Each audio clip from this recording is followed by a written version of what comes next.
Welcome to day 7. Today, we're going to be working on a little bit of a pose review and focusing on regressions, progressions, and versions. Yeah.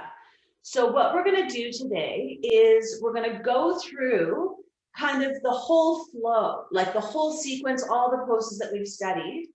And we're going to refresh our memories on a couple of things. So if you like taking notes, here are the key areas that we're going to be looking at. We're going to look at pose essence. And essence is kind of a broad category. It might be its essence in nature. It might be the shape, so something like fish or a mountain. It might be the shape that we're making, like triangle or side angle.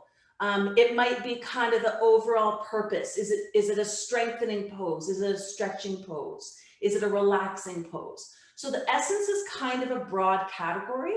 We also want to look at the areas of focus. So this might be the primary bone movements. So is this a pose of hip flexion? Is it a pose of spinal rotation? So we want to kind of be able to look at kind of the broad overview of the pose and then narrow in on what are the key areas that, especially when I'm teaching students for the first time, that I really want to focus in on. Then with that in mind, we're going to look at regressions. So usually that means maintaining the pose essence, maintaining the areas of focus, but reducing intensity or reducing complexity. Okay. So we want to maintain the pose essence, we want to maintain the areas of focus, but we're going to reduce either intensity or complexity or both. So for instance, if we think about chaturanga, we're going to put the knees on the ground to reduce intensity, right? If that makes sense. And we're going to look at progressions. And progressions kind of work the same way, but in the opposite direction. We want to maintain the pose essence. We want to maintain the areas of focus, but we're going to add intensity or we're going to add complexity, right?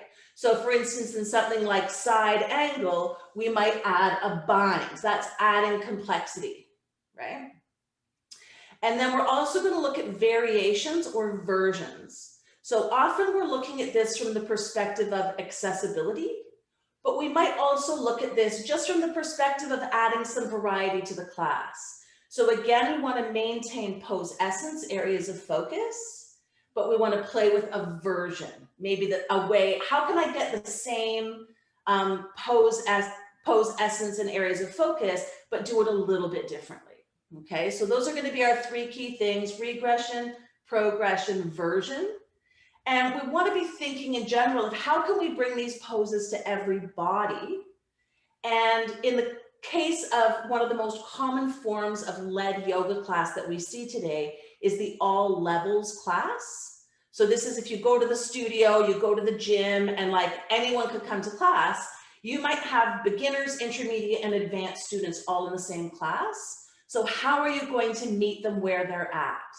And that's really going to be through regressions, progressions, and versions, and having those kind of at your fingertips. Okay. Now for today, we're going to do props on another day. So today we're just going to focus on what we can do without props. Okay. Adjustments that we can make to poses without the use of props or helpful tools. And it's great if you can actually go through these movements. If your body's feeling up to it, doing these physically is a great way to integrate them into your body and start to think about, how am I going to cue this? If your body's not feeling up to it today, you're welcome to sit and observe and take some notes. Your homework for today is going to be making a chart of at least 10 poses and naming a regression, progression, and version for each pose. Okay.